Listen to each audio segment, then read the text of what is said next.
Bonjour à tous, bonjour à toutes, bienvenue à ce webinaire organisé par l'Espace de réflexion éthique des Pays de la Loire, avec comme sujet aujourd'hui ce soir l'accompagnement des majeurs protégés. Quel dilemme éthique, webinaire que vous pouvez regarder sur la chaîne YouTube de l'EREPL. Et bien sûr, si vous avez des questions, n'hésitez pas à les envoyer via le chat de la chaîne YouTube. Nous en ferons une synthèse et nous essayerons de relayer ces questions à nos intervenants. Les intervenants, je vais les présenter dans quelques instants, mais comme il est d'usage dans ces webinaires organisés par l'Espace Éthique, je vais laisser d'abord la parole à Aurélien Gutier, qui est chargé de mission à l'EREPL, pour présenter ce projet de l'accompagnement des majeurs protégés. Quel dilemme éthique.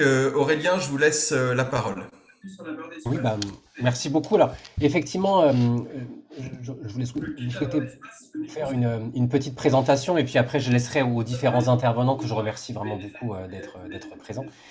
Euh, alors, j'entends juste une petite interférence. Non? N'hésitez pas à éteindre le micro Voilà, si ça jamais prend vous pas ne mieux. parlez pas. Il doit y avoir un son intempestif parasite. Bon. Juste un Voilà. mot avant Oui, oui, bien sûr. de laisser les paroles à Aurélien, juste pour remercier tous les intervenants qui nous font l'amitié de s'asseoir autour de cette table virtuelle. Je le fais à chaque fois avec beaucoup de plaisir, mais c'est vrai que c'est un moment important pour nous, ces webinaires, et on est ravis de pouvoir profiter de l'expertise de nos invités. Donc un grand merci. Donc voilà, l'idée, ce sera voilà, j'essaierai d'être le plus court possible et puis on pourra donner après la parole aux différents intervenants qu'on remercie encore d'être présents. On va donc parler pendant ce webinaire des dilemmes éthiques de l'accompagnement des majeurs protégés. Alors, évidemment, quand on parle de l'accompagnement des majeurs protégés, euh, voilà, on accueille Pardon. Béatrice Lagneau. Super. Bonsoir à tous. Bonsoir. Voilà, on fera Béatrice Lagneau qui vient de nous rejoindre, on fera les présentations dans quelques instants. Béatrice Lagneau, je vous demanderai pour le moment d'éteindre votre micro si possible, s'il vous plaît. L'introduction était un peu rapide comme ça. Nous C'est pas reviendrons dans grave. quelques C'est instants. pas grave. On laisse la parole à Aurélien Dutier. Donc. Super, très bien. Donc voilà, c'était juste pour dire que l'accompagnement des majeurs protégés, le type de relation, évidemment, c'est pas le même type d'accompagnement ou de relation qui s'instaure entre un professionnel du sanitaire, du médico-social ou du social. Dans le cadre de l'accompagnement d'un majeur protégé, il s'agit toujours de rechercher au maximum l'adhésion, la coopération du majeur protégé, mais il s'agit d'une relation qui s'effectue dans un cadre contraint sur la base d'un mandat de justice et qui va être principalement tourné autour de la défense de l'intérêt de la personne, la sécurisation des actes juridiques, la défense de ses droits. Donc on est dans un cadre particulier avec des missions qui sont différentes. Donc on parle de l'accompagnement du major protégé, mais effectivement, il est bien question d'un type d'accompagnement qui est à spécifier, à bien différencier des autres types d'accompagnement qui peuvent être présents dans le cadre de professionnels du sanitaire, du médico-social ou du social. Mais alors pour autant, les mandataires, qu'ils soient professionnels ou non, eh bien, sont confrontés à des dilemmes éthiques, à des dilemmes qui sont parfois tout aussi intenses que ceux des professionnels. Et peut-être que le point de départ de ces dilemmes, ça va être, on pourra peut-être l'articuler avec la notion de vulnérabilité. Parce que, par définition, une personne vulnérable, c'est une personne qui dispose plus de fragilité. C'est une personne dont la dépendance, le handicap, la maladie rend plus fragile aux menaces extérieures, peut-être plus influençable, plus à même de prendre des risques, voire de se mettre en danger. Donc une personne vulnérable ou en situation de vulnérabilité, c'est une personne qui va précisément avoir moins de capacités, moins de ressources pour faire valoir ses propres droits, pour défendre ses intérêts. Et dans le cas des majors protégés, on a estimé que cette vulnérabilité était suffisamment importante pour justifier l'intervention d'un mandataire. Mais alors pour autant, on ne pourra jamais réduire une personne vulnérable à un ensemble d'incapacités, de fragilité ou de prise de risque ou de mise en danger. Il s'agirait vraiment pas d'enfermer la personne vulnérable à l'intérieur de ses vulnérabilités. Et même vulnérable, on pourra, même si elle est en situation de handicap, voire de polyhandicap, elle pourra parfois réaliser des actes de façon libre, autonome, et pourra exercer son autodétermination, une série de dimensions qui lui sera essentielle. Donc, accompagner dans le cadre de la protection des majeurs une personne vulnérable, ça peut jamais être faire le choix systématique de la sécurité au détriment de la liberté. Ça pourra jamais être de façon systématique supprimer toutes les prises de risque. Ça pourra jamais faire le choix systématique de la sécurité ou de la protection sans respecter d'autres dimensions essentielles, qui est celui de respect de l'intimité, etc. Donc, dans le cadre et dans les limites du mandat des mandataires, il y a un équilibre très précaire parfois à trouver entre des principes, des valeurs qui peuvent être contradictoires. Un équilibre souvent à trouver en plus, souvent dans la solitude. Donc, d'où l'importance aussi de pouvoir proposer ce webinaire et ce temps d'échange. Donc, on voulait aborder plusieurs thématiques et il y a plusieurs dilemmes éthiques assez importants qui peuvent se poser dans les pratiques. Dilemmes qui vont nécessiter une démarche éthique. Et cette démarche éthique, elle va nécessiter souvent de pouvoir prendre un petit peu de distance avec ses propres normes, avec ses propres référentiels. Et peut-être l'un des référentiels qui sont aux yeux, pour lequel on va avoir besoin peut-être de travailler, on va pouvoir besoin de mettre un petit peu de distance, c'est d'abord la question de la gestion du patrimoine. Parce que le rapport à l'argent, le rapport aux dépenses, à l'épargne, ça relève d'une part finalement intime de notre identité, et puis chacun dispose de ses propres repères, de ses propres stratégies pour vis-à-vis de son patrimoine. Et donc il s'agirait pas d'imposer une gestion, une norme de gestion aux personnes accompagnées. Il s'agit de pouvoir défendre ses intérêts, de pouvoir être à l'écoute des projets de chacun, mais sans imposer une norme arbitraire de gestion. Donc ça va peut-être supposer de remettre un peu à distance nos propres référentiels et de pouvoir échanger et nous adapter entre ces normes et puis ceux qu'on va proposer à la personne. Donc ça peut être un premier élément à discuter, ça, cette question de gestion du patrimoine, jusqu'où il s'agit à la fois de respecter l'intérêt des personnes vulnérables, des personnes accompagnées, sans imposer nos propres références, nos propres référentiels, nos propres normes de ce qui relèverait d'une bonne gestion. Donc ça peut être un premier élément. Et puis autre élément qui va aussi peut-être être une thématique intéressante et importante à travailler pendant le webinaire, ça va être la question du droit de regard des mandataires sur les activités, sur la vie intime, la vie privée des personnes. Quand on a accès aux dépenses et qu'on pourrait accéder à ce qui est acheté, eh ben, on peut vite connaître des éléments assez intimes de la vie de la personne. Et indépendamment de la question des achats, c'est jusqu'où les mandataires, professionnels ou non, doivent aller dans accéder à l'intimité pour bien accompagner, pour protéger la personne, jusqu'où, au contraire, ce droit de regard peut être vécu comme une forme d'intrusion insupportable par le major protégé, et quelle juste distance, quelle bonne proportion, quel bon équilibre à trouver entre le fait de sécuriser, en fait, de défendre les intérêts de la personne, et ne pas accéder et recueillir toutes les informations sur l'intimité, la vie privée des personnes. Et puis, autre élément, je pense qu'on pourra peut-être aborder et échanger ensemble, c'est la question du choix du lieu de vie, qui est souvent un élément vraiment prédominant dans l'accompagnement des majeurs protégés, avec là toute une série de visions, de perceptions des fois très différentes sur ce qui relève de la prise de risque ou non, de l'autonomie de la personne sur son lieu de vie, et jusqu'où on estime que cette prise de risque, elle va jusqu'à la mise en danger, jusqu'où on estime que dans les conditions de vie, on est face à une insalubrité indigne qui met en danger, qui n'est plus supportable, jusqu'où on estime que la personne elle a au contraire ses propres repères. Alors, on pourra peut-être évoquer un certain nombre de situations où il y a des dilemmes, il y a des perceptions très différentes sur ce qui relève du respect du choix du lieu de vie de la personne. Et puis peut-être d'autres aspects aussi, et qui vont concerner peut-être plus aussi les mandataires au sein de la famille, les mandataires non professionnels. Ça va être l'opportunité, la possibilité d'offrir aussi une collégialité, parce que il n'est pas toujours évident d'être à la fois le mandataire, l'époux, l'enfant, l'aidant, et là en termes aussi de place, c'est pas des choses qui sont en tout cas loin d'être évidentes, et jusqu'où il s'agit d'éviter à la fois le sentiment d'impuissance, mais aussi peut-être le risque de glisser vers la toute-puissance. Là, il y a des équilibres et des places qui ne sont pas forcément évidentes à trouver. Et donc, c'est pour ça aussi, on est très, très content de pouvoir bénéficier de l'éclairage de Stéphanie Pelé sur les mandataires non professionnels et comment on se positionne dans le cadre de l'exercice de ce mandat. Donc, voilà, quelques pistes. Et puis, on pourra après interroger nos différents intervenants. Et les dilemmes éthiques sont nombreux Et on est très heureux. Moi, je m'associe avec Miguel Jean pour dire combien on est heureux de pouvoir jeter quelques pistes de réflexion et d'entamer ce travail et cette discussion autour des enjeux éthiques dans l'accompagnement des majeurs, parce qu'ils sont nombreux et c'est pas forcément une dimension si explorée que ça.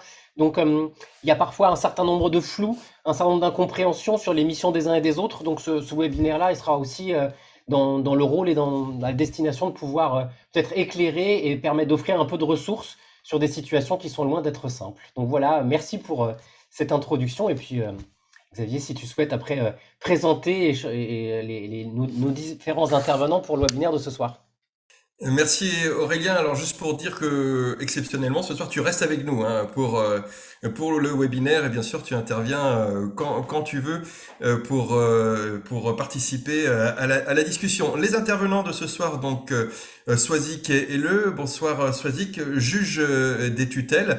Donc avec vous on va voir un petit peu dans quelques instants qu'est-ce que ça veut dire exactement hein, d'être mis sous tutelle, quels sont les droits et les obligations et les devoirs des mandataires. Nous le verrons ça dans quelques instants. Béatrice Lagneau, pardon, chef de service à la CRIFO, la Caisse régionale des institutions familiales et ouvrières. Stéphanie Pellet, intervenante au service d'intervention et soutien aux tuteurs familiaux de l'Union départementale des associations familiales, UDAF, 85. Et puis Anne-Marie Jeannot, directrice en EHPAD. Anne-Marie, on peut dire où vous vous trouvez exactement l'EHPAD, par curiosité? Oui, oui, bien sûr. Donc, c'est l'EHPAD de Jarvet. Donc, Jarvet, c'est dans le Maine-et-Loire. C'est un EHPAD rural, hein, donc c'est situé, pour ceux qui connaissent, entre Baugé et Sèche-sur-le-Loir. D'accord, ok, merci. Alors, on va commencer tout de suite, comme je le disais, par établir les bases, hein, à savoir quelles sont les personnes, pourquoi est-ce qu'on met une personne sous tutelle, qui peut être mandataire et quels sont ses droits, ses obligations. Et forcément, je me retourne donc vers vous, Madame Helleux. Alors, dans quelles conditions, pourquoi on met une personne sous tutelle? Quelles sont les personnes qui sont protégées? Oui, bonsoir. Il y a des conditions légales, hein, on ne met pas tout le monde sous tutelle sous prétexte que les personnes sont en situation de vulnérabilité. La loi, elle fixe 3 conditions pour mettre une personne sous mesure de protection, et c'est ce que le juge des tutelles doit vérifier quand il est saisi d'une demande de mesure de protection par une famille ou par le procureur de la République ou par la personne elle-même hein, qui peut saisir le juge. Les conditions légales, c'est d'avoir une altération de ses facultés mentales ou une altération de ses facultés physiques qui empêche la personne d'exprimer sa volonté. Il faut aussi que ces altérations empêchent la personne de pourvoir à ses intérêts. Et donc, ces 2 conditions sont cumulatives. Hein, donc, ça veut dire qu'il y a des personnes qui sont en situation de handicap et qui, pour autant, arrivent à gérer leurs intérêts et une mesure de protection n'est pas nécessaire. Et puis, il faut aussi, ça c'est le principe de subsidiarité, il faut qu'il n'y ait pas d'autres moyens d'aider cette personne qui est en situation éventuellement d'altération de ses facultés et qui a besoin qu'on l'aide. Il faut qu'il n'y ait pas d'autres moyens de droit commun qui soient mis en place. Donc, ça peut être des procurations bancaires, des procurations notariées, ça peut être un mandat de protection future, ça peut être les droits et devoirs des conjoints qui font que cette personne, elle peut être aidée par d'autres moyens qu'une mesure de protection. C'est un dernier recours. Voilà, il faut que la mesure de protection n'est ni automatique, ni obligatoire, ni systématique. C'est même, je dirais, le dernier recours, oui, comme vous dites, c'est-à-dire que le juge doit examiner qu'au lieu de mettre une mesure de protection, est-ce qu'il n'y a pas d'autres moyens d'aider une personne qui est en situation de vulnérabilité? Ça, c'est très important parce qu'il faut vraiment dire aux familles que elles n'ont pas systématiquement besoin de venir voir un juge des tutelles sous prétexte que leur parent a Alzheimer. Ce qui est quand même un peu le discours ambiant général, à la fois des EHPAD, mais même des médecins ou de plein de gens qui sont bons conseilleurs vis-à-vis des familles et qui pensent que systématiquement, dès lors qu'il y a une altération des facultés mentales ou l'âge venant, des difficultés à gérer, il faut en passer par une mesure de tutelle, alors que ce n'est pas le cas. Et le juge des tutelles peut être amené à prononcer des non-lieux à mesure, c'est-à-dire considérant qu'après avoir examiné l'environnement familial, les mesures qui ont pu être mises en place, va considérer que finalement, c'est bien suffisant et qu'une mesure de protection n'est pas forcément nécessaire parce qu'elle peut entraîner d'ailleurs des complications dans la vie des gens, à la fois pour les aidants, mais aussi pour le majeur qu'on veut protéger. Il y a des situations où finalement une mesure de protection peut avoir plus d'inconvénients qu'elle ne va entraîner davantage pour les familles ou pour les personnes. Donc c'est Et c'est ce dont on va parler ce soir notamment. Voilà, justement. absolument. Ouais. Mais de fait, mais Aurélien l'a déjà dit tout à l'heure, mais qu'on comprenne bien, de fait, la mise sous tutelle, c'est une restriction des droits, on est d'accord, c'est une restriction des droits de la personne ou pas? Ah bah oui, très, très, très, très clairement. Et c'est d'ailleurs pour ça qu'on fait intervenir un juge, puisque le juge des tutelles est considéré comme un juge protecteur des libertés individuelles. Et la loi lui pose un certain nombre de contraintes. Quand le juge des tutelles, on lui dit « vous ne pouvez pas prononcer une mesure de protection si il y a d'autres moyens d'aider une personne », c'est aussi justement, la négation, elle est bien pour dire au juge « attention, vous n'intervenez qu'en dernier recours et si on ne peut pas faire autrement pour aider une personne que de passer par une mesure de protection ». C'est bien la preuve que la mesure de protection, elle ne doit être prononcée que si on ne peut pas faire autrement. Il faut vraiment que dans la tête un peu des gens en général, on inverse le paradigme qui est qu'on n'est pas sous protection parce qu'on est vulnérable, on est vulnérable et que potentiellement la mesure de protection peut être prononcée si on ne peut pas faire autrement. Quel est le cadre dans lequel évoluent les mandataires? Quels sont ces droits par rapport justement à la vie privée de la personne, jusqu'à où ils peuvent aller? Est-ce il y a des limites qui sont établies au moment de la mise sous protection, ou est-ce qu'il y a un texte très clair qui dit attention, voilà, vous vous arrêtez, vous pouvez pas aller plus loin dans dans la vie privée de la personne? Oui, alors déjà la limite de l'intervention du mandataire ou du membre de la famille qui va être désigné dans le cadre d'une mesure de protection, si le juge en arrive à prononcer une mesure de protection, c'est déjà la mesure qui va être prononcée par le juge. Et là aussi, la loi dit au juge, vous ne devez prononcer qu'une mesure qui est proportionnée à l'altération que vous avez constatée et au besoin d'aide qui est nécessaire. Donc ça veut dire que le juge va déjà choisir entre une sauvegarde de justice, qui est une mesure temporaire et qui peut même être limitée à certains actes précis, qui peut d'ailleurs être un complément d'une procuration bancaire qui n'est pas suffisante pour certains actes. Et là, du coup, le juge peut confier à un membre de la famille ou à un mandataire judiciaire l'exécution d'un acte particulier. Et au-delà de cet acte, on reste sur le droit commun d'une procuration bancaire qui aurait pu être donnée à un membre de la famille. Donc, il y a la sauvegarde de justice qui est la mesure la plus temporaire et la plus légère. Ensuite, on a les curatelles, donc curatelle simple, curatelle renforcée, qui là aussi donnent des pouvoirs différents à la personne qui va en être chargée. Après, on a les tutelles.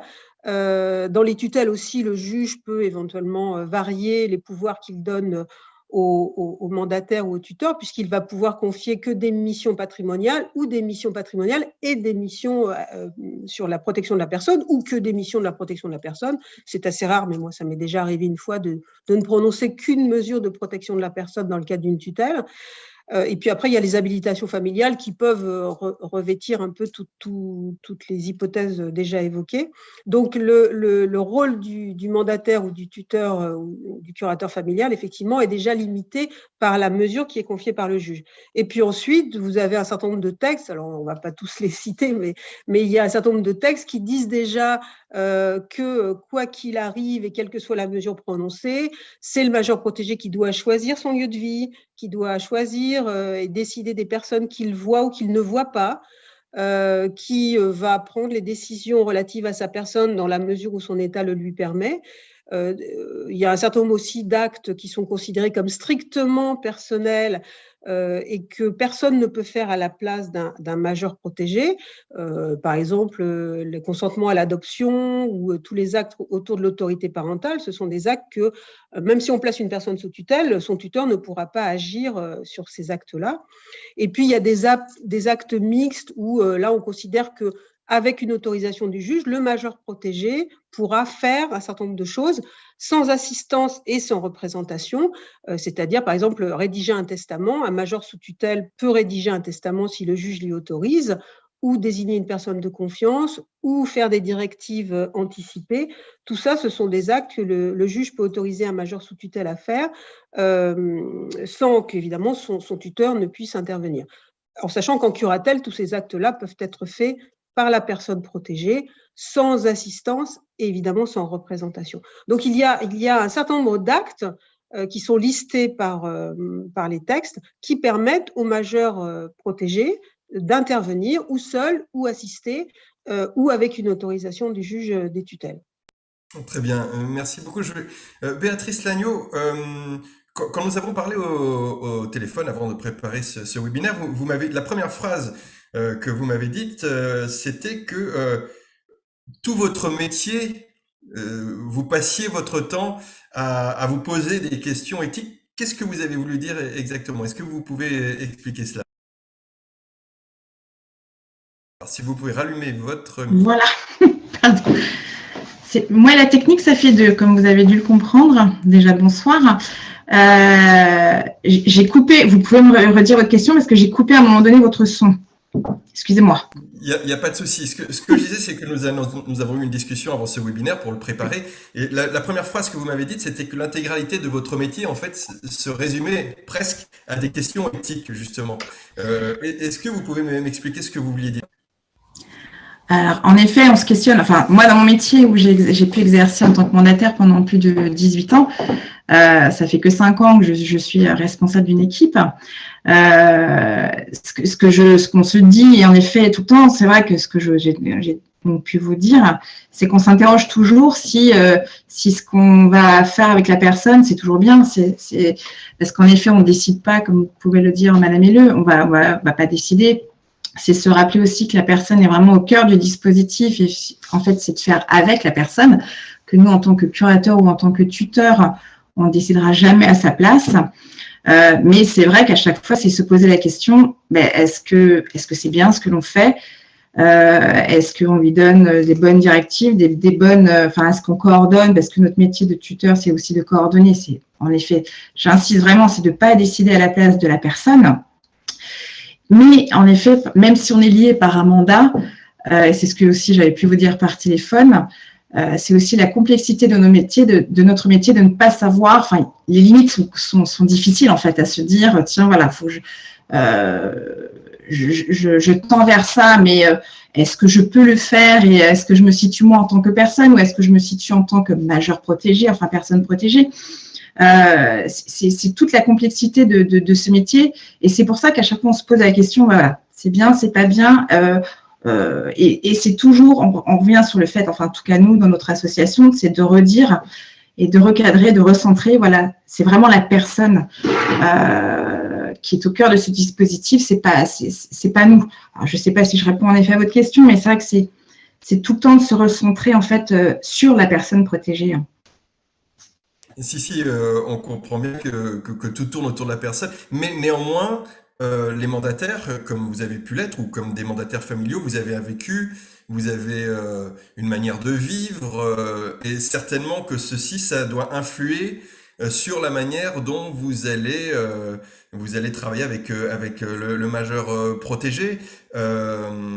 Peut-être que vous allez faire plus attention à l'argent, au patrimoine, parce que dans votre famille, dans votre éducation, c'était comme ça, ou un peu moins.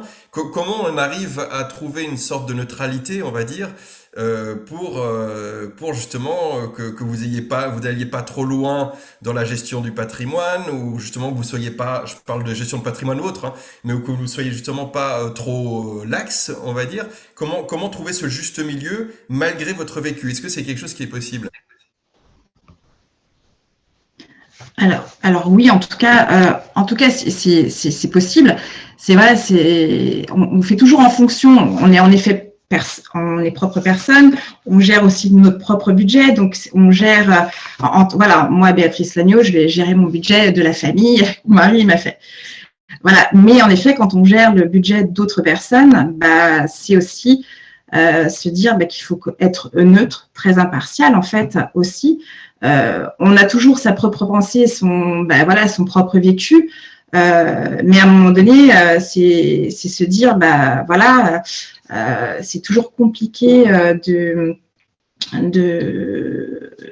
dire oui ou non. C'est toujours plus facile de dire oui que de dire non, en effet, à quelqu'un qui va nous demander, tiens, je voudrais acheter une voiture, mais qu'il n'en est pas capable, et on va lui expliquer. Donc, c'est vrai que c'est vraiment de prendre le temps d'expliquer. C'est toujours c'est de dire à la personne protégée la raison pour laquelle ça va pas être possible s'il peut pas s'acheter une voiture. On va prendre aussi en compte toute sa situation, parce que pour quelqu'un qui aura besoin d'une voiture pour aller travailler et qui n'a pas beaucoup de sous, et quelqu'un qui ça sera juste acheter une voiture parce qu'il en a juste envie mais qu'il n'a pas beaucoup de sous, à un moment donné, on va se dire, oui, mais alors, il vaut mieux quoi, prendre quand même sur ses réserves pour la personne protégée et qui a besoin d'avoir une voiture pour aller travailler, ou en fait, à chaque fois, c'est se poser les questions, de prendre en compte sa situation, générale de la personne. Et puis, en fait, on a aussi le garde-fou qui est le juge. On a aussi, en tout cas, nous, dans notre association, on a une juriste, on a un service juridique, on ne fait pas non plus n'importe quoi. On a aussi donc une direction, on a aussi de l'analyse de la pratique, on va aussi pouvoir discuter. C'est important parce qu'en effet, on est tous différents et avec nos propres vécus. Donc, l'intérêt aussi, c'est de discuter et de se dire, tiens, quand on a une difficulté, qu'est-ce que vous en pensez? Moi, je ferais comme ça, mais alors toi, par exemple, avec ton analyse, comment commencer? C'est vrai que c'est tout un travail de partenariat. On n'est pas seul non plus avec la personne. Il peut y avoir aussi la famille à prendre en compte quand il y a, mais c'est vraiment et quand on se sent seul, c'est en effet d'aller voir ses collègues et pouvoir en effet savoir et éventuellement interroger le juge quand c'est compliqué. Je ne sais pas. Eh bien, puisque vous parlez du juge, c'est parfait, puisque Madame Helleu a levé la main. Je reviendrai vers vous après, Stéphanie Pellet, mais d'abord une réaction, Madame Helleu. Oui, je voulais dire qu'il y a un article qui est très important, que j'aurais pu citer tout à l'heure d'ailleurs. C'est un article qui nous dit que la protection des personnes est instaurée et assurée dans le respect des libertés individuelles, des droits fondamentaux et de la dignité de la personne, et qu'elle a pour finalité l'intérêt de la personne protégée, qu'elle doit favoriser dans la mesure du possible l'autonomie de celle-ci. Je dirais que c'est un peu un texte qui aussi permet de donner un peu la direction au mandataire judiciaire, c'est-à-dire qu'effectivement, l'intérêt de la personne, il faut le faire passer avant, pas avant le sien, évidemment, puisqu'on ne parle pas de l'intérêt du major du mandataire. En revanche, on peut parler de l'intérêt de la famille, c'est-à-dire quand c'est un tuteur familial, la question de l'intérêt de la famille ou de l'intérêt du major protégé peut se poser avec acuité dans certains cas. Il y a même de la jurisprudence où finalement on a parfois accepté de privilégier l'intérêt de la famille par rapport à l'intérêt du major protégé. Mais pour un mandataire judiciaire, effectivement, c'est d'abord l'intérêt du major protégé qui doit être privilégié. Et puis, la dignité de la personne, assurer l'autonomie, tout ça, je dirais que c'est des directions qui doivent être suivies par les mandataires judiciaires et qui doivent les conduire à agir. Alors, cela étant, c'est facile à dire et beaucoup plus compliqué à faire, puisque l'intérêt de la personne, on a du mal parfois à définir tout à fait ce que c'est. Et puis, parfois on peut se dire oui, mais en fait, elle ne connaît pas son intérêt. Est-ce que l'intérêt de la personne, c'est ce qu'elle exprime, elle, en disant c'est mon intérêt, je veux faire ça, ou est-ce que l'intérêt de la personne, c'est de lui imposer des choix qu'elle ne veut pas, mais parce qu'on pense que c'est dans son intérêt. Voilà, c'est toujours cette difficulté qu'ont les professionnels, et même le juge, quand on l'interroge pour statuer sur des difficultés qui se présentent, c'est effectivement d'arriver à faire la part entre qu'est-ce que la personne exprime de ce qu'elle veut, de ce qu'elle souhaite, et qu'est-ce qui est son intérêt réel, et est-ce que éventuellement on peut être amené à privilégier ce qu'elle veut alors que finalement ce n'est pas tout à fait dans son intérêt. Mais là, c'est ce qu'on pourrait dire entre ce qu'évoquait Monsieur Duthier tout à l'heure sur la prise de risque. Parfois, on peut considérer que nous, c'est pas ce qu'on aurait fait. parce qu'on aurait estimé que dans son intérêt, ça aurait été mieux qu'on fasse telle action, mais que finalement, la laisser faire ou la laisser, ou respecter son souhait qui n'est pas forcément le mieux qu'on aurait pu envisager dans son intérêt, finalement, c'est aussi respecter sa dignité. C'est-à-dire qu'il faut faire parfois le choix entre la dignité. Le texte, quand il parle, l'article 415 du Code civil, il parle de dignité et d'intérêt, mais effectivement, de temps en temps, ces deux notions, elles peuvent être parfois un peu contradictoires, et c'est toute la difficulté du métier de mandataire judiciaire et de juge des tutelles. Et parfois d'ailleurs des familles. C'est ce que j'allais dire. Probablement que c'est des difficultés qui sont encore peut-être plus présentes lorsqu'il s'agit de mandataires familiaux, puisque forcément on est proche de la personne, ou on est plus impliqué, donc être neutre, ou en tout cas avoir du recul devient plus compliqué. Est-ce que Stéphanie Pellet, vous pouvez nous expliquer très rapidement ce que vous faites? Si j'ai bien compris, vous accompagnez en amont et en aval les tuteurs familiaux. En tout cas, en amont, vous répondez aux questions de tuteurs potentiels, et puis en aval, vous les accompagnez quand ils avaient des questions. C'est ça, quand ils ont des questions, c'est ça à peu près, j'ai bien résumé? Oui, bonsoir. Oui, le service information soutien aux tuteurs familiaux est un dispositif qui est national, et en Vendée, il est porté par l'UDAF, mais dans d'autres départements, il peut être porté par d'autres associations. Et c'est un service qui est gratuit, qui est mis à disposition des familles, des professionnels. Et l'idée du service, c'est d'informer sur toutes les questions relatives à la protection juridique. On a aussi bien des familles que des professionnels qui s'interrogent, qui sont face à des personnes dites vulnérables, et on réfléchit, on les aide à comprendre ou à expliquer s'il est intéressant ou pas de faire une demande de mesure de protection. On essaye de leur faire comprendre qu'il y a peut-être d'autres alternatives avant de la mesure de protection, puisque je rejoins Madame Helleux qui disait tout à l'heure que parfois il y a des automatismes qui se font, du style une personne en situation de handicap à 18 ans doit avoir une mesure de tutelle, alors qu'on sait qu'il peut y avoir peut-être d'autres choses à penser avant de partir sur la mesure de protection. Donc, on a tout ce côté en amont, on explique les différentes mesures, la procédure, comment on fait une demande de mesure de protection.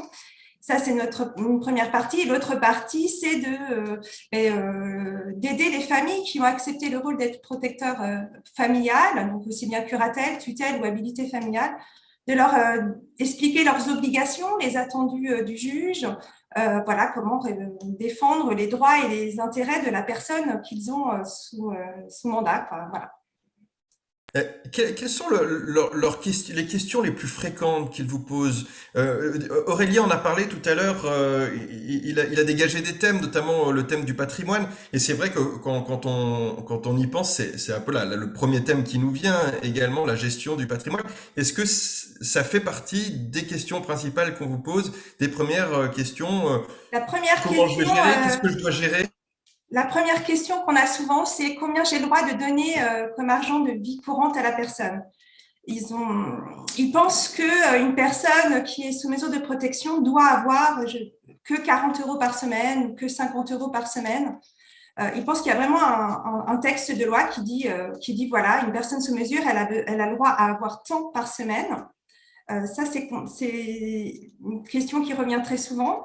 La question, c'est est-ce que je fais bien? Est-ce que si je lui donne de l'argent en espèces, ou si je lui achète de l'argent et que je demande à être remboursée, est-ce que je fais bien? Est-ce que le juge va m'autoriser, etc. Ils ont toujours cette peur que le juge les gronde, leur enlève.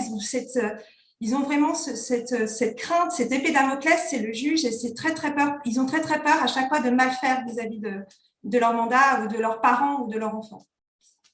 Donc on voit quand même qu'ils veulent bien faire. Non, parce que on va certainement dégager des problématiques, et il faudrait pas qu'on jette la pierre sur les tuteurs familiaux ou sur d'autres. De manière générale, quand même, tout le monde essaye de faire au mieux. Oui. Et il y a ces questions qui se posent. Et a priori, voyant le sourire tout à l'heure de Madame Helleux, les juges ne sont pas méchants, pas particulièrement. Donc il faut pas avoir peur. D'autres questions qu'ils se posent. Là, on parlait du patrimoine. Jusqu'à où on peut aller? Qu'est-ce qu'on peut leur donner? Quelles sont les autres questions?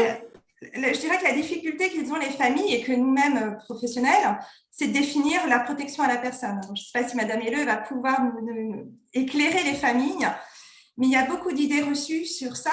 Même nous, en tant que mandataires et professionnels, on a du mal à définir ce que c'est la protection à la personne, les contours de cette protection à la personne, puisqu'on n'a pas évoqué ça, mais il y a différents mandats.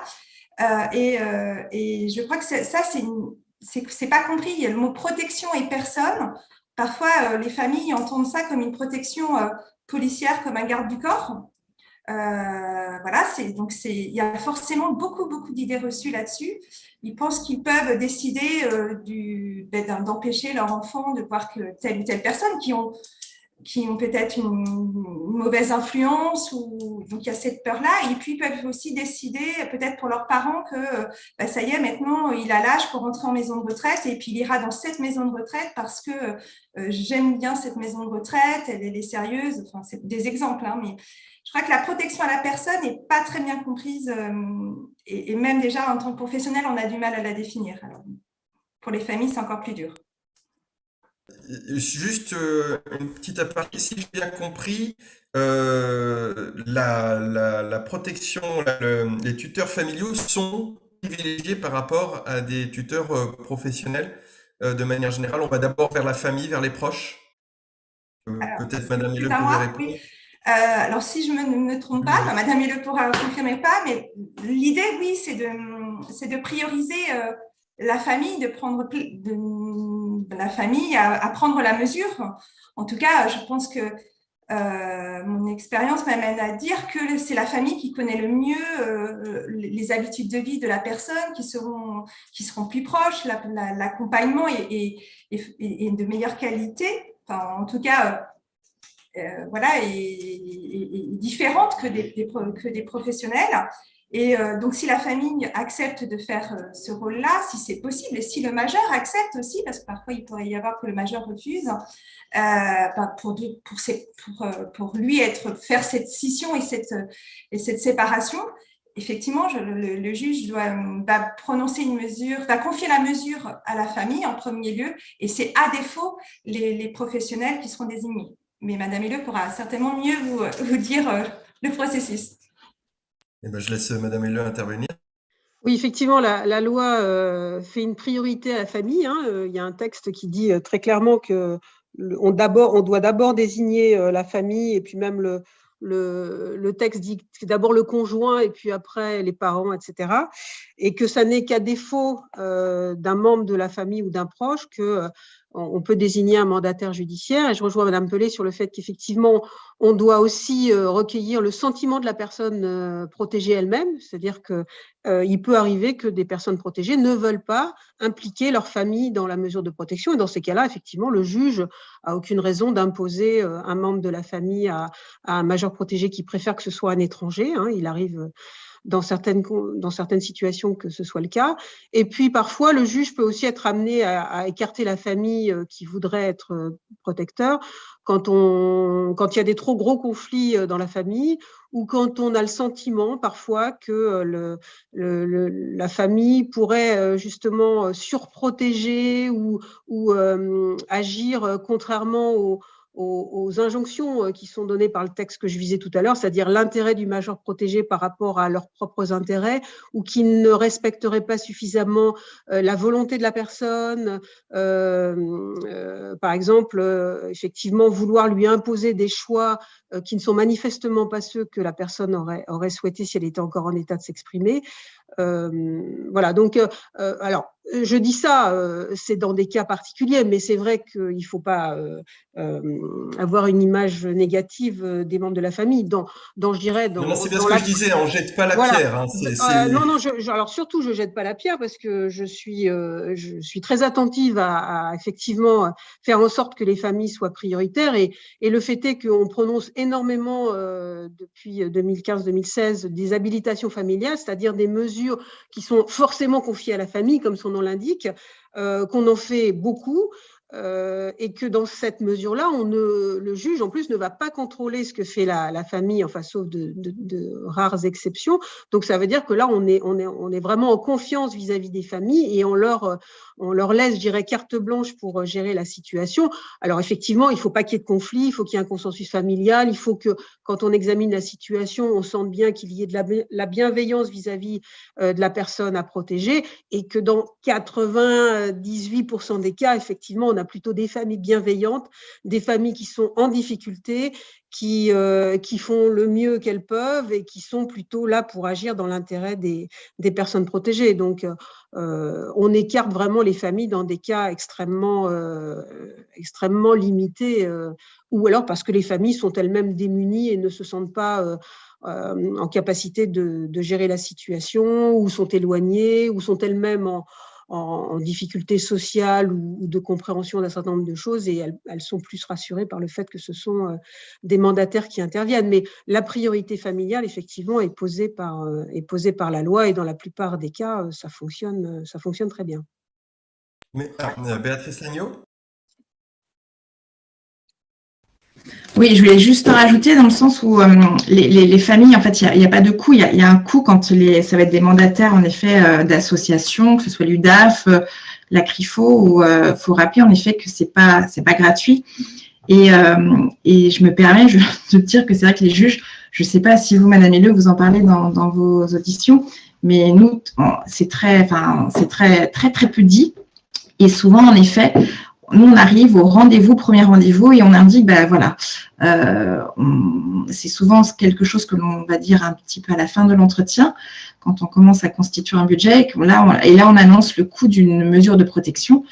Donc, c'est vrai qu'il faut le savoir aussi que, voilà, un mandataire, c'est aussi un coût, et que c'est calculé en fonction des ressources des personnes. C'est comme les impôts, en fait, ça marche par tranche. Mais c'est vrai que c'est important de le savoir, parce que souvent, les gens ne le savent pas, en fait. Donc voilà, je voulais juste rajouter en effet ce petit élément. Non, c'est bien de le dire, parce qu'en effet, je me posais la question parfois, on en parlait tout à l'heure de la proximité forcément de la famille, de la personne protégée, et il me semblerait que les questions éthiques qu'il peut y avoir seraient amplifiées justement par la proximité de la personne, et qu'il vaudrait peut-être mieux de temps en temps avoir justement une personne qui est plutôt neutre, plus éloignée, puisque j'imagine, notamment, on en parlait encore tout à l'heure de la gestion de l'argent, la gestion du patrimoine. On sait que dans les familles, c'est pas forcément évident, même si elle est le plus bienveillante possible.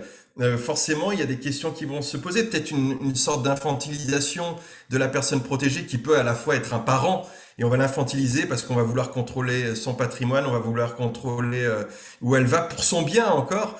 Mais est-ce qu'il y a là pas quelque chose de contre-productif à vouloir plutôt à proposer des tuteurs familiaux plutôt que des mandataires qui seraient justement plutôt neutres et objectifs? Je ne sais pas qui veut répondre à la question. Madame Helleux? Oui. C'est toujours compliqué parce que à la fois, effectivement, les mandataires judiciaires, ça a un coût, hein, comme le disait l'intervenante précédente. Moi, je le dis, hein, d'ailleurs, je le dis parfois pour inciter les familles à prendre en charge les mesures de protection, et l'intervention des ISTF, hein, des soutiens aux tuteurs familiaux, c'est vraiment quelque chose de bien, et aussi dont je parle quasiment systématiquement quand je confie les mesures à une famille, c'est de leur dire qu'effectivement, ils ne vont pas être tout seuls et qu'ils vont pouvoir être soutenus et accompagnés par ces services qui sont dans tous les départements et qui sont gratuits et qui sont là pour ça, notamment quand on fait des habilitations familiales où là, on n'a pas de contrôle. Après, effectivement, pour revenir sur la question éthique et le choix d'une famille par rapport à ces questions éthiques, ça, je dirais que c'est le travail du juge en amont. Moi, une question que je pose toujours quand les gens me sollicitent pour une mesure de protection, c'est que je leur demande à quoi ils pensent, pourquoi ils font cette demande, et qu'est-ce qu'ils en attendent, et quels sont les objectifs qu'ils assignent à cette mesure de protection. Et effectivement, quand les gens commencent à parler, je veux une mesure de protection parce que j'aimerais bien qu'il arrête de boire. J'aimerais bien qu'il aille en EHPAD alors qu'il ne veut pas y aller. J'aimerais bien qu'il arrête de voir telle personne qui n'est pas bien pour lui. J'aimerais bien qu'il fasse ceci ou cela. Et donc, on voit bien là dans ces cas-là que la famille attend de la mesure de protection qu'elle leur permettent d'imposer à la personne à protéger des choix qui ne sont pas ceux de la personne à protéger. C'est-à-dire, la question de l'EHPAD est quand même assez centrale. Hein. On est souvent saisi à ce moment charnière de la vie. La personne est à domicile, ça commence à être compliqué, elle ne veut pas aller en EHPAD, il faut mettre beaucoup d'aide à domicile et ça, évidemment, c'est compliqué à faire. Enfin, il faut beaucoup d'investissement, je dirais, personnel pour ça. Et puis, en plus, il y a des personnes qui refusent même l'aide à domicile et qui, pour autant, sont arc-boutées sur le fait de ne pas vouloir aller en EHPAD, parce que quand on se met un peu à leur place, on peut aussi comprendre et de toute façon qu'on doit entendre. Et moi, je suis toujours soucieuse de bien informer les familles sur le fait que non, une mesure même de tutelle ne leur permettra pas d'imposer les choix qu'elles veulent, n'obligera pas une personne à se soigner si elle ne veut pas se soigner, n'obligera pas une personne à aller en EHPAD si elle ne veut pas aller en EHPAD, ne permettra pas à une personne d'arrêter de boire si elle veut continuer à boire, qu'on ne pourra pas effectivement la priver de tout argent pour dire je ne lui donnerai pas d'argent, comme ça elle ne pourra pas boire. Enfin, voilà, on essaye d'expliquer aux familles que si c'est ça qu'elles proposent, effectivement, de toute façon, le but ne va pas être atteint et que potentiellement, si vraiment elles sont dans cette démarche-là, on pourrait être amené à ne pas leur confier la mesure parce que justement, on veut être attentif au fait que la personne qui va être désignée, et du coup, si c'est un mandataire professionnel, forcément, il sera beaucoup plus à même d'entendre et d'écouter la personne protégée et que parfois, on est obligé de protéger les personnes de leur famille parce que leurs familles ont décidé de leur imposer des choix qui ne sont manifestement pas ceux que la personne exprime. Voilà. Donc ça peut être aussi une question que le juge doit se poser, vérifier que les raisons pour lesquelles on demande une mesure de protection ne sont pas des mauvaises raisons et ne sont en tout cas pas celles qui vont exclure la personne des choix sur sa propre vie. Alors, on va revenir vers vous, Anne-Marie Jeannot, puisque vous êtes directrice EHPAD, puisque la transition a été faite. Juste quelque chose, on a bien compris que le mandataire, le tuteur ne pouvait pas imposer un lieu de vie, mais autant moi, par exemple, je serais une personne protégée, je peux dire à un professionnel que je connais peu, au final, je peux lui dire non. Autant j'imagine qu'il est difficile, si ma fille un jour souhaite me mettre en EHPAD, j'aime ma fille, de lui dire non. Je suis désolé. Et je dirais le tuteur familial pourrait avoir un poids plus important, un poids psychologique tout simplement, qui ferait que la personne accompagnée finalement, elle aurait refusé avec quelqu'un d'autre, mais elle accepte avec son tuteur familial. J'imagine que c'est une possibilité et que du coup, peut-être vous, Anne-Marie Jeannot, en EHPAD, est-ce que vous avez alors, sans avoir de preuves, j'imagine, mais est-ce que vous avez parfois cette situation, cette sensation que justement le choix, alors peu de personnes choisissent d'aller en EHPAD, j'imagine, mais que le choix a été fait par le tuteur, qu'il soit d'ailleurs familial ou professionnel? Alors, c'est plus compliqué que ça. Enfin, d'abord, effectivement, vous l'avez dit, on rentre pas, enfin, le choix de rentrer en EHPAD, enfin, je connais personne qui soit rentré en EHPAD avec plaisir et que ce soit un choix de quitter sa maison. Enfin, l'entrée en EHPAD, c'est un vrai traumatisme. Enfin, je crois qu'il faut se mettre ça en tête. Hein. C'est pas, voilà. Donc, ça. Ensuite, ça se fait avec pas seulement la famille et la personne qui doit rentrer en EHPAD ou le tuteur. Hein. Ça se fait aussi avec le médecin traitant. Ça se fait avec éventuellement des associations type le CLIC, etc. Nous, on interne une psychologue. Enfin, voilà, ça ne se fait pas comme ça. Voilà, vous rentrez en EHPAD et vous n'avez rien à dire. C'est beaucoup plus, ça peut prendre plusieurs mois, ça peut prendre 2-3 ans. C'est pas. Alors après, il y a des entrées en EHPAD qui se discutent pas. On vient directement de l'hôpital, malheureusement, hein, et on repasse même pas par sa maison. Et voilà. C'est ça, et c'est pour tout le monde, que ce soit des personnes qui soient sous protection, sur mesure de protection ou pas. Hein, il n'y a pas tellement de différence en fait. Que la personne soit accompagnée d'un tuteur ou pas. Par contre, juste, je voulais dire quelque chose par rapport à ce que j'ai entendu tout à l'heure. Enfin, Madame Mello, vous avez dit que souvent dans les EHPAD, on conseillait des mesures de protection. Et ça m'a surpris parce que moi-même, enfin, franchement, ça fait 13 ans que je suis directrice d'EHPAD et jamais, à aucun moment, j'ai fait cette remarque où j'ai suggéré à une famille d'aller vers une mesure de protection. Enfin, d'abord, j'ai aucune légitimité pour ça.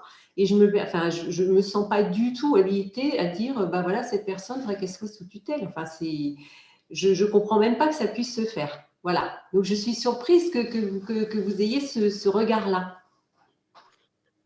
Ah bah, c'est pas un regard. Il se trouve que j'ai changé de département. J'ai travaillé dans le Maine-et-Loire, j'ai travaillé en Vendée et maintenant je suis en Charente-Maritime.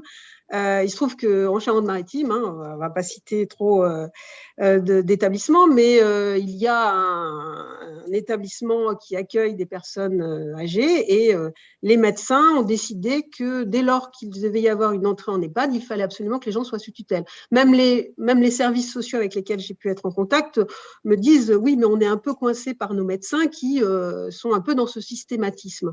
Et donc, effectivement, on est beaucoup… Alors, il n'y a pas qu'en Charente-Maritime, j'ai pu rencontrer ça aussi en Vendée. Alors, je suis très contente d'entendre que vous n'êtes pas du tout sur ce positionnement, mais il se trouve qu'effectivement, moi, j'ai beaucoup de demandes de placement sous mesure de protection où on me dit, ah ben, voilà, même parfois, je vais peut-être vous choquer, mais on me dit…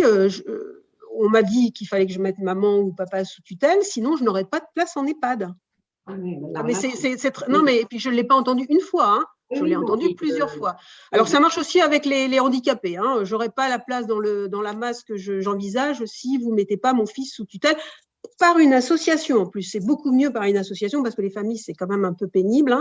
Voilà, donc on a parfois du chantage comme ça vis-à-vis enfin on fait du chantage au juge des tutelles en disant il faut absolument que vous mettiez telle personne sous mesure de protection, sinon elle n'aura pas de place en EHPAD, sinon le dossier ne va pas avancer, comme si évidemment c'était obligatoire. Donc j'entends bien que vous soyez choqués, je suis contente que vous soyez choqués, je le suis aussi très fréquemment, mais c'est une réalité à laquelle je pense je ne suis pas la seule à être confrontée en tant que juge des tutelles, malheureusement.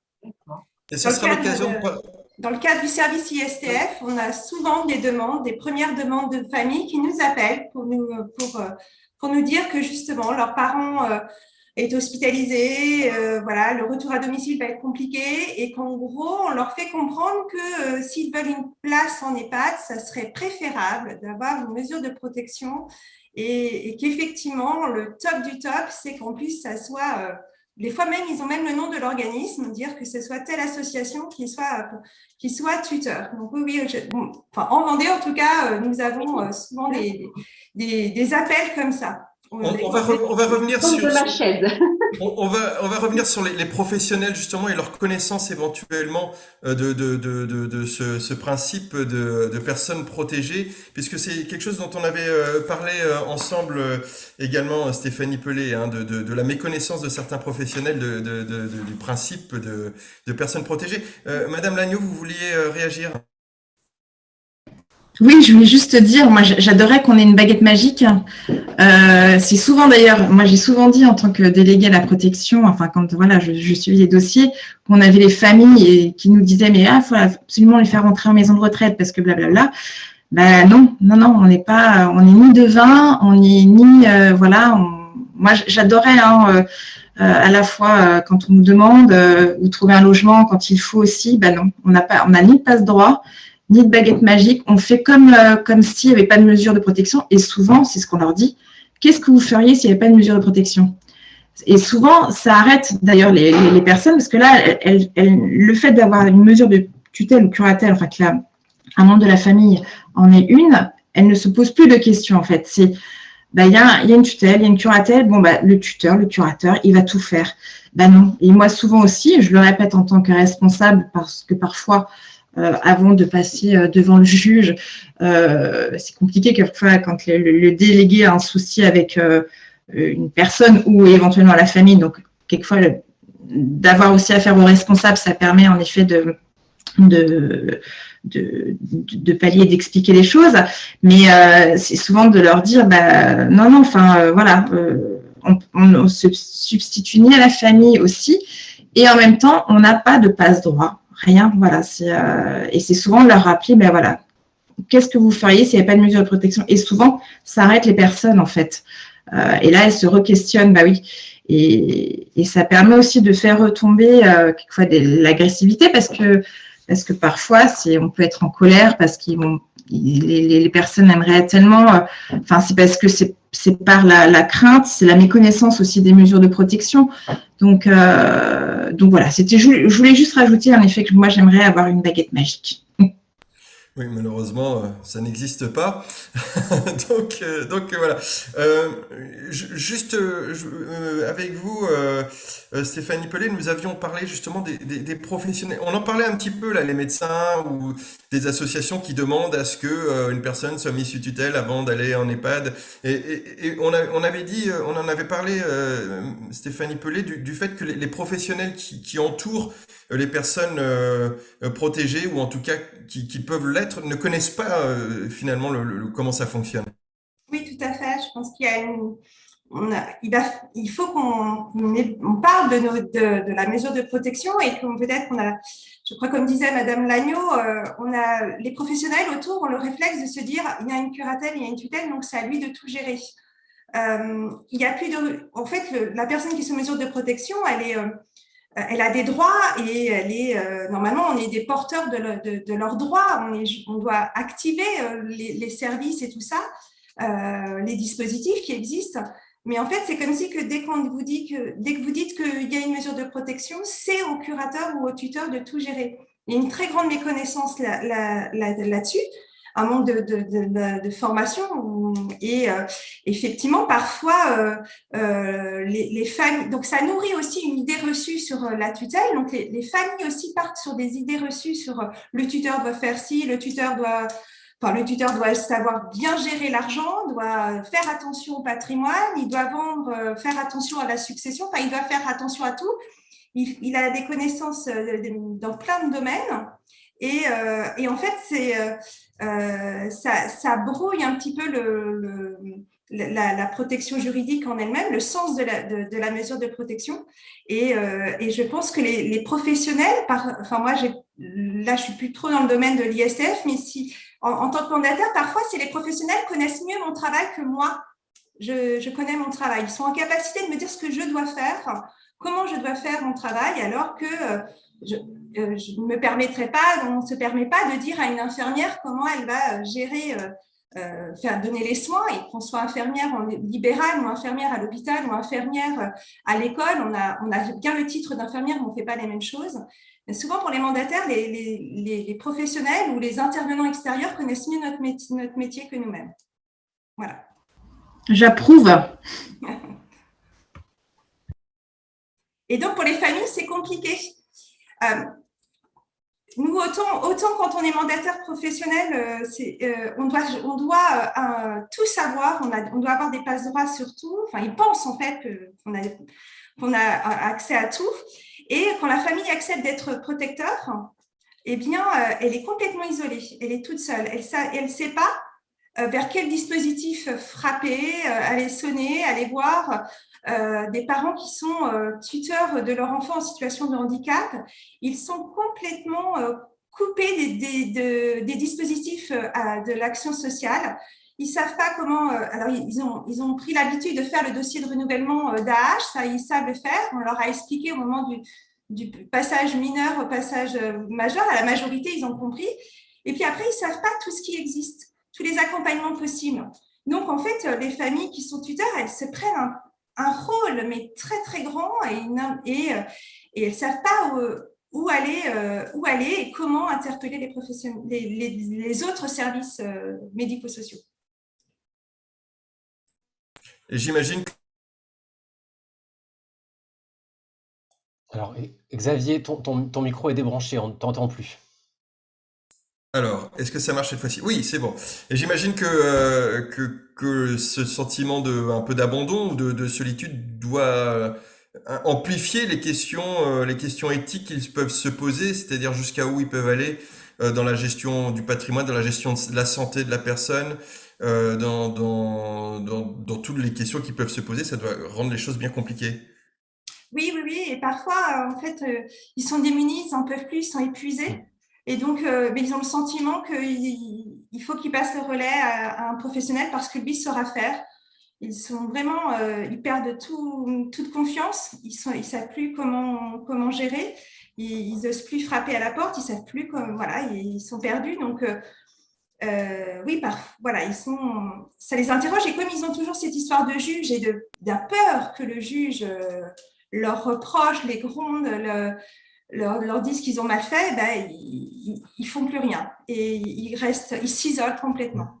On va revenir dans quelques instants à la remarque d'un internaute où on ne verra pas pour cette fois-ci le côté du tuteur, mais plutôt le côté du majeur protégé, puisque finalement, pour l'instant, on a surtout le point de vue des tuteurs. Juste avant, le croque-mitaine de juge, apparemment, parce que vous êtes très crainte, apparemment. Madame Helleux, vous vouliez réagir? Ensuite, Aurélien, je te donnerai la parole.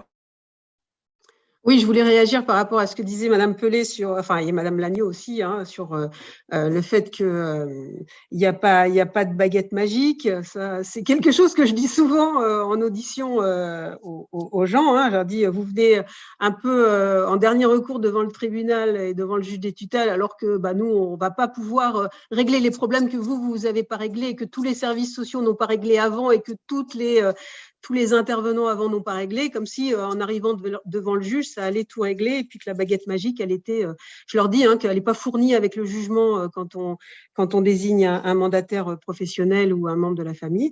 Donc ça, c'est une vraie réalité. Je voulais aussi confirmer sur le fait qu'effectivement, les autres intervenants, alors à la fois sont un peu démissionnaires quand il y a un mandataire judiciaire, il considère que c'est lui qui va devoir tout faire, hein, et que lui, comme il a une baguette magique, effectivement, moi, assistante sociale, moi, médecin, moi, je ne sais pas qui, enfin voilà, je vais laisser faire le curateur, puisque lui, il va forcément mieux faire que tout le monde. Et il y a une sorte de démission souvent des intervenants par rapport à ça. Et puis, ce qui me paraît aussi très grave, et peut-être même encore plus grave, c'est que la méconnaissance des intervenants sur ce qu'est une mesure de protection et les différences qu'il y a entre les différentes mesures de protection fait que parfois, le major protégé lui-même, alors qu'il a encore des capacités d'agir et des droits d'agir, eh bien, on lui les nie complètement, parce qu'à partir du moment où il est sous curatelle, on va lui dire non, vous êtes sous curatelle, vous ne pouvez pas faire telle démarche, vous ne pouvez pas intervenir là, où est votre curateur, où est votre tuteur, etc. C'est-à-dire nie complètement le fait que tout en étant major protégé, et même parfois sous tutelle, on a encore des droits, on a encore la capacité d'agir seul sur certains points. Enfin, et ça concerne y compris des professionnels du droit. Hein. Enfin, j'ai le souvenir d'un notaire qui avait appelé un tuteur, donc une dame était sous tutelle, elle venait chez le notaire, elle s'était déplacée chez son notaire pour faire résilier, pour annuler un testament qu'elle avait fait, et le notaire appelle le tuteur en disant « qu'est-ce que je fais ?» Donc, le tuteur lui a très gentiment rappelé ce qu'il y avait dans le code civil, que manifestement le notaire avait oublié d'ouvrir, et qui dit qu'un major protégé, il peut donc annuler un testament seul. Il n'a ni besoin de son tuteur, ni besoin même de l'autorisation du juge. Il n'aura besoin de l'autorisation du juge que pour faire un nouveau testament. Mais pour annuler un testament, on peut être tout seul. Voilà. Alors c'est un exemple parmi d'autres. Hein. Je discutais l'autre jour, puisqu'on va parler de la protection de la personne, et c'était pas la première fois que je l'entendais, et c'est tout à fait scandaleux. Vous allez sûrement tomber tous de votre chaise, enfin peut-être pas les mandataires qui l'ont peut-être vécu, mais une mandataire judiciaire qui me disait qu'elle s'était fait engueuler, on va dire les choses clairement, par un médecin un lundi matin. Parce qu'il n'y avait pas de permanence dans l'association dans laquelle elle travaille, et que le médecin lui disait « Madame s'est cassé le col du fémur vendredi soir et je n'ai pas pu joindre le tuteur, donc cette dame, ça fait 2 jours qu'elle souffre sur un brancard parce que comme le tuteur n'a pas pu être joint, on n'a rien fait. » Et moi, j'ai dit à cette mandataire que d'abord, ce n'était pas la première fois que j'entendais ça, ce qui est quand même scandaleux, et que moi, j'aurais eu la réaction de dire au médecin, écoutez, docteur, je vais porter plainte contre vous, puisque manifestement, vous avez laissé une personne sans soins pendant 2 jours, sous prétexte qu'il n'y avait pas de tuteur pour vous donner l'autorisation. Et qu'il y a un code de la santé publique qui dit évidemment ce que doit faire le médecin dans un cas pareil, et c'est évidemment de soigner une personne. Mais tout ça pour dire que finalement, être parfois sous mesure de protection, ça peut avoir des conséquences néfastes. C'est pour ça que moi, en tant que juge des tutelles, je suis très réticente parfois à faire des mesures de protection quand je pense que ça n'est pas absolument nécessaire. Parce qu'être sous mesure de protection, ça peut entraîner ce genre de conséquences qui finalement sont défavorables à la personne concernée. Et il y avait d'ailleurs une internaute qui posait la question, est-ce que vous pourriez expliquer ce que veut dire la protection de la personne? Alors je pense qu'on en avait un petit peu parlé au départ, on avait un petit peu expliqué, mais finalement cette question qu'elle pose rejoint ce que vous venez de dire, c'est-à-dire la méconnaissance du principe même de protection. Alors oui, ça c'est… on va pas passer la soirée là-dessus, parce que là je crois qu'on pourrait passer la soirée et la nuit. J'ai parfois du mal à répondre à cette question. Je ne peux que faire comme on fait quand on est juge, c'est-à-dire on se reporte à ce qui est écrit dans les textes. Il y a quelques textes sur la protection de la personne qui définissent un peu ce qu'on peut en attendre. Il y a notamment un texte qui dit que la personne doit prendre les décisions relatives à sa personne dans la mesure où son état le permet. Donc ça, c'est un texte important qu'on oublie parfois et qui est un peu le texte qui doit poser le principe que les décisions relatives à la personne, alors qu'est-ce qu'on met derrière? On va mettre tout ce qui est relatif aux soins, évidemment, mais aussi au choix du lieu de vie, aux relations qu'on a avec des proches ou des tiers, tout ce qui fait, je dirais, les décisions intimes, personnelles. Toutes ces décisions, c'est la personne elle-même qui doit les prendre, même si elle est sous mesure de tutelle. Et ça, c'est quelque chose qui est difficile à comprendre. Quand on confie à des membres de la famille la protection de la personne, c'est vrai que en tant que juge, je vais pas, je peux commencer un peu à dire ça déjà, mais après je vais pas aller au-delà pour définir exactement en quoi ça consiste la protection de la personne, puisque j'attends aussi des familles. C'est aussi pour ça que c'est préférable quand c'est des familles que justement elles aient cette bienveillance vis-à-vis de leurs proches et qu'elles agissent en fonction de ce qu'elles connaissent de la vie de cette personne, de ce qu'elle aurait voulu, de ce qu'elle souhaite, etc. Tout ce qu'un mandataire judiciaire, parfois, ne peut pas savoir, ne peut pas connaître, parce que quand il va être amené à prendre en charge une situation, lui, par hypothèse, le major protégé, il est déjà plus tout à fait en état de lui dire quelle a été sa vie, quels auraient été ses choix, quelle était sa philosophie de vie, etc. Et ça peut être très compliqué. Une chose que je peux dire quand même sur la protection de la personne, c'est que la difficulté de la protection de la personne, elle existe surtout en matière de curatelle. C'est-à-dire, quand c'est une tutelle et que la personne elle est plus en état de prendre aucun choix, c'est vrai que le juge va pouvoir confier au tuteur le soin de représenter la personne et le cas échéant de prendre des décisions à la place de cette personne dès lors qu'on considère qu'elle n'est plus en état de prendre elle-même une décision. En curatelle, là, c'est beaucoup plus compliqué. Alors là, moi, je suis incapable de répondre à cette question. Qu'est-ce que c'est que l'assistance à la personne dans la curatelle?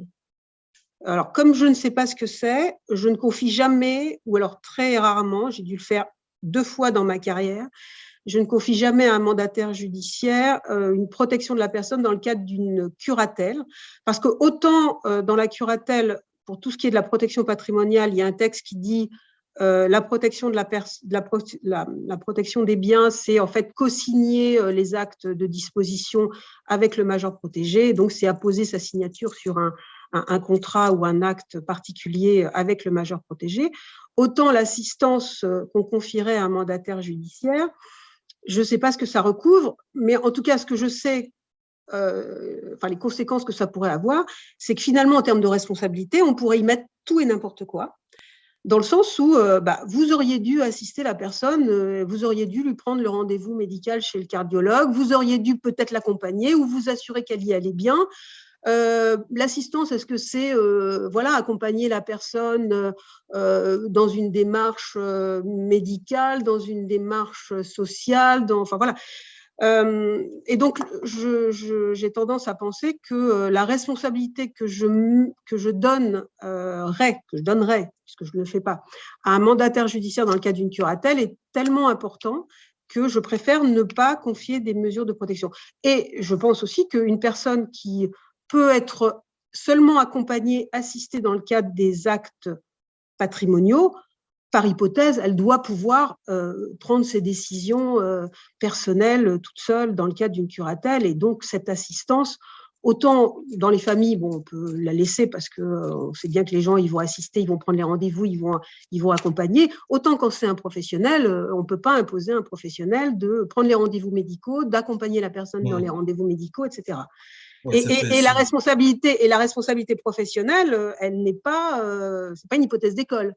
Hein. Donc, il n'y a pas beaucoup de jurisprudence, il n'y a pas beaucoup aujourd'hui de décisions dans lesquelles on a pu mettre en cause la responsabilité d'un mandataire judiciaire, encore qu'il y a quand même au moins une hypothèse que tout le monde a en tête du côté de La Rochelle. Mais cette hypothèse, elle n'est pas négligeable. Et moi, je suis incapable de définir ce que c'est qu'une assistance dans le cadre d'une curatelle, assistance à la personne. Je l'ai fait une fois, mais avec une mission là que j'avais cadrée, c'est-à-dire j'avais dit qu'est-ce que je mettais derrière. Ok. Aurélien, excuse-moi, tu voulais réagir tout à l'heure. Je serai très court. C'était juste peut-être pour aussi rebondir sur la question de la solitude des tuteurs familiaux et effectivement cette idée que Mme Helleux l'a dit, hein, la loi elle peut fixer un cap, une direction, un esprit, notamment sur la défense de l'intérêt, mais là le problème c'est que c'est pas une norme universelle et chacun, encore une fois, va avoir aussi ses propres références. Est-ce que c'est les besoins, est-ce que c'est les choix, voilà. Et autant peut-être dans le champ professionnel, il y a de l'analyse de pratique, il y a de la formation, il y a un temps où on peut échanger, discuter, confronter les regards.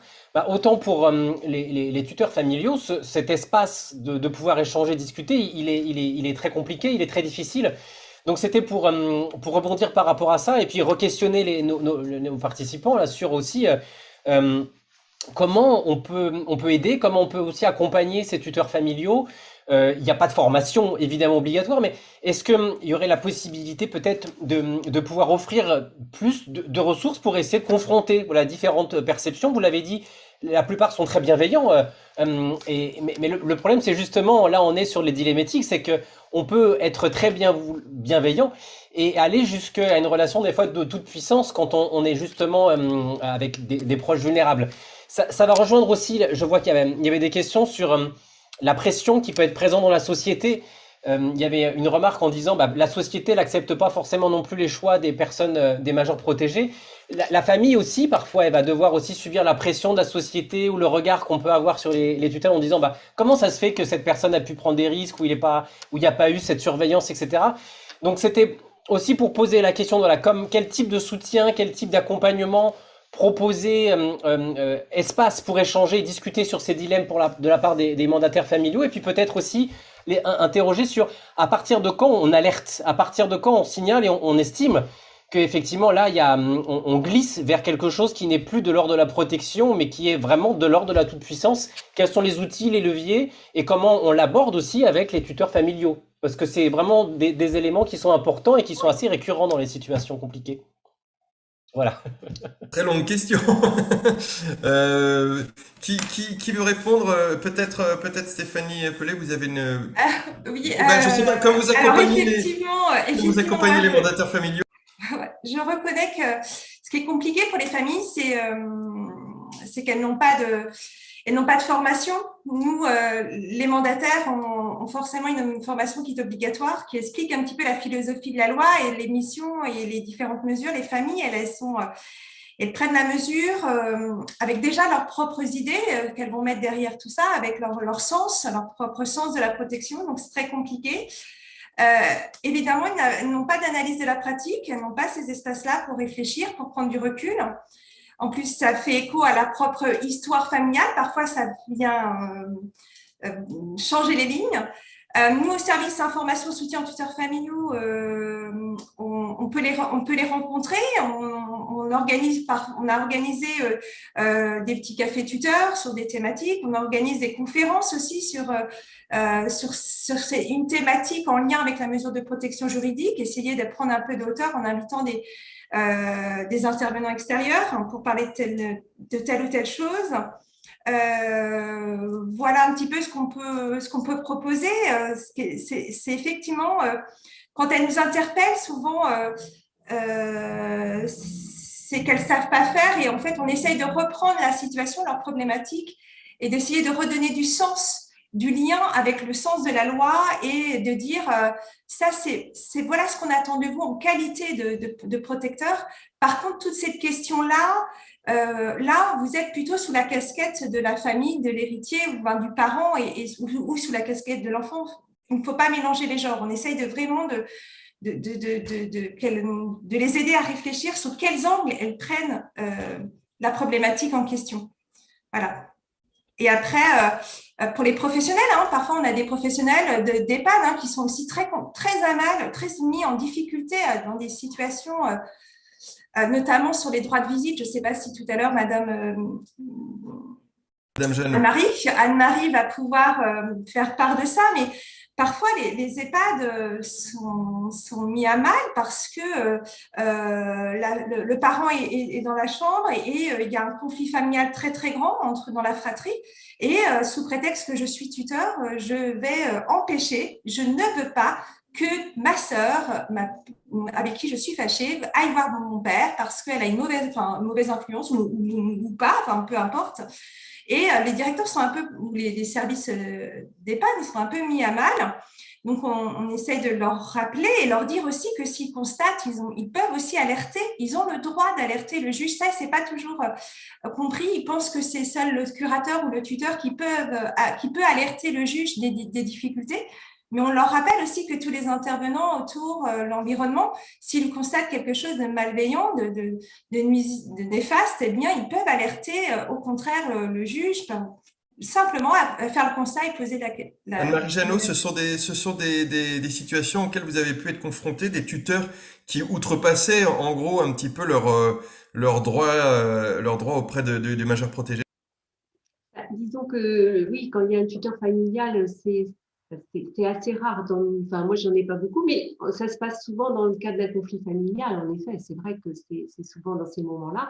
Alors, dans ce cas-là, oui, il peut se passer ce que vous dites, c'est-à-dire que le tuteur va dire, de toute façon, s'il y a un problème de santé, il ne faut surtout pas prévenir ma sœur, il ne faut pas lui téléphoner, vous connaissez ça par cœur. Mais ça arrive aussi quand il n'y a pas de tuteur, je vous rassure, ça arrive très souvent, malheureusement. Donc, oui, c'est vrai, ça arrive. Et là, non, nous, on peut pas entendre ça. C'est-à-dire que s'il y a un problème de santé,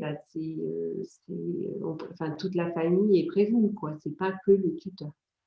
Même si, alors parce qu'après ça peut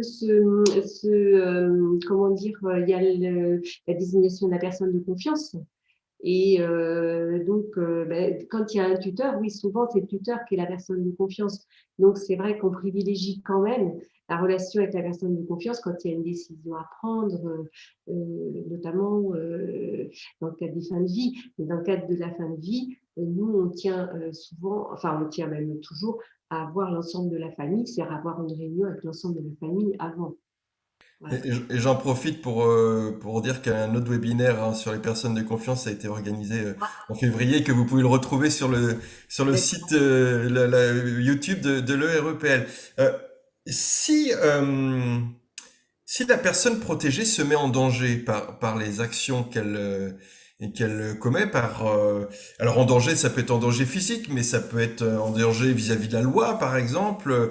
Quel est le pouvoir du tuteur dans ce cas-là, jusqu'à où il ou elle peut aller pour empêcher cette personne de se mettre en danger d'une manière ou d'une autre. À un moment, on doit être tenté de peut-être d'aller plus loin que ce à quoi on a le droit pour toujours dans la bienveillance, hein, mais pour éviter que la personne se mette en danger. Quels sont les recours qu'on peut avoir par rapport à ça? Jusqu'à où on peut aller? Peut-être, Madame Lagneau, vous avez peut-être déjà été face à des cas comme ceci? Ça va dépendre en effet de la situation. Si c'est quelqu'un qui, par exemple, est suivi par l'hôpital ou on va se mettre en effet en contact avec le centre médico-psychologique, si la personne est toute seule, enfin si on va essayer de l'orienter vers un médecin, enfin déjà vers son médecin généraliste s'il en a un, parce que la plupart en ont, mais pas tout le monde non plus. Donc après, c'est vrai que c'est toujours compliqué ces histoires. C'est pour ça que plus on est on travaille en partenariat, mieux c'est, mais on n'a pas toujours cette possibilité-là. Mais en tout cas, c'est vrai que c'est d'alerter le plus possible. Et puis parfois, si vraiment elle se met en danger, moi, c'est arrivé qu'on aille aussi avec la police. Parce que la personne est isolée, donc on va d'abord appeler SOS médecin et puis après SOS médecin nous demande de contacter la police et voilà. Donc pour des cas comme ça, c'est d'alerter en fait. On ne peut pas en effet laisser les personnes. Alors après, parfois les personnes vont être hospitalisées. Et vont vite ressortir. Alors parfois c'est compliqué en effet aussi. On pense que les personnes, une fois qu'elles vont être hospitalisées, vont y rester quelque temps. Il y a aussi la complexité du médical avec le social et puis on n'a pas tous les moyens d'eux. On aimerait quelquefois se dire tiens, la personne va se soigner, mais quelquefois on pense que ça relève du médical. Et puis parfois, non, ça ne relève pas du médical, plutôt du social. Donc les personnes ne restent pas à l'hôpital, bien évidemment. Donc c'est toujours un peu compliqué en effet. Mais c'est vrai qu'il faut vraiment alerter et travailler avec la personne, enfin d'abord avec le majeur la personne protégée, de le mettre le plus possible en relation avec un médecin, avec le médical ou d'autres personnes qui sont en lien avec elle, avec la personne. Je ne sais pas ce que pensent mes autres. Madame Helleux voulait réagir. Oui, il y a un texte qui parle du danger dans le Code civil. C'est un texte qui dit que la personne chargée de la mesure de protection peut prendre à l'égard du majeur protégé donc les mesures de protection strictement nécessaires pour mettre fin au danger que son propre comportement ferait courir à l'intéressé. Et elle en informe sans délai le juge des tutelles, donc après avoir agi. Alors, le problème, c'est que qu'est-ce que c'est que le danger? Et là, quand vous disiez tout à l'heure qu'on a une façon d'appréhender les situations, chacun aussi avec son vécu, son histoire, etc. Là aussi, le danger, c'est dangereux d'être chez soi, c'est dangereux, j'ai envie de vous dire, d'être en vie, parce qu'on risque tous de mourir. Voilà, c'est quand même le premier danger. Et il y a vraiment alors là, surtout les familles, mais on peut l'entendre, qui parfois veulent du tout sécuritaire pour leurs parents ou leurs enfants et finalement sont dans la surprotection, ce qu'on disait tout à l'heure, et voient du danger partout. Et puis il faut, alors là, c'est pas Monsieur Dutier qui va me contredire, mais il faut distinguer le danger du risque. Je veux dire, le risque, ça fait partie de la vie. Et est-ce que le risque zéro, est-ce qu'il existe? Non, on le sait tous. Et donc du coup, on peut pas empêcher tous les risques. Et là, la difficulté, c'est de pas mettre sous le mot danger tout et n'importe quoi. Est-ce que c'est dangereux de vivre dans un logement insalubre? Il y a des gens qui ont toujours vécu dans des logements indécents, enfin qui, moi, me semblent indécents et probablement à la majorité des cas, des gens leur sembleraient indécents et qui, pour autant, ont toujours vécu comme ça, s'y trouvent très bien et que peut-être les mettre ailleurs, ce serait les perturber gravement. Il y a des gens qui meurent dans des environnements très sains et il y a des gens qui vivent dans des environnements très malsains. Oui, mais est-ce que ça nous autorise, nous, à considérer que c'est une situation de danger et du coup à intervenir pour empêcher les gens de vivre comme ils ont envie de vivre? C'est une question compliquée, c'est facile, moi, de ma position, de dire il faut faire attention à pas tout mélanger, mais en même temps, c'est une vraie difficulté pour les professionnels et pour les familles qui disent mais c'est inadmissible que mon père vive dans un taudis. Et que fait le curateur et que fait le tuteur quand c'est un professionnel? Ça, je l'ai entendu aussi très souvent. Le tuteur, le curateur, il n'est pas là pour faire le ménage et potentiellement, si la personne, elle se sent bien dans cet environnement un peu encombré, peut-être que c'est ce qu'il lui faut pour qu'elle puisse continuer à vivre tranquillement. On a tous et toutes une vue subjective de ce qu'est le danger et le risque, tout à fait. Il est 19h23, on arrive à la fin de ce webinaire. Aurélien, tu voulais peut-être, tu as mentionné beaucoup de sujets en introduction. Je ne sais pas si on a tout, je pense que c'est pas possible de tout voir, mais est-ce qu'il y a un dernier sujet que tu aimerais qu'on traite avant de terminer ce webinaire? Non, l'idée, c'était pas du tout d'être exhaustif, et puis on a abordé un certain nombre de sujets. Non, effectivement, on a abordé cette question autour du patrimoine. Alors, il y a souvent des éléments, ça a été aussi évoqué, sur la représentation qu'un certain nombre de professionnels de santé peuvent avoir du mandat de protection, et effectivement, à demander aux mandataires toute forme de signature, alors même que la personne des fois exprime et peut exprimer directement les choses.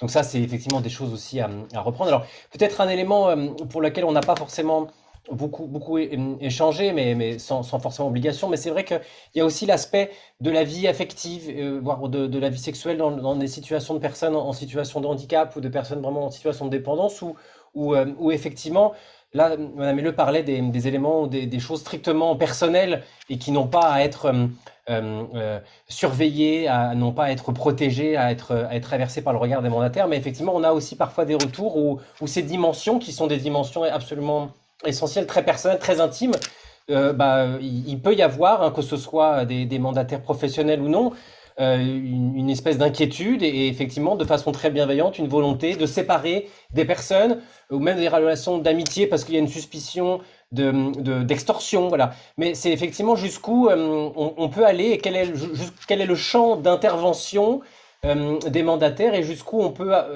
se sentir légitime dans le fait de légiférer dans la vie des personnes.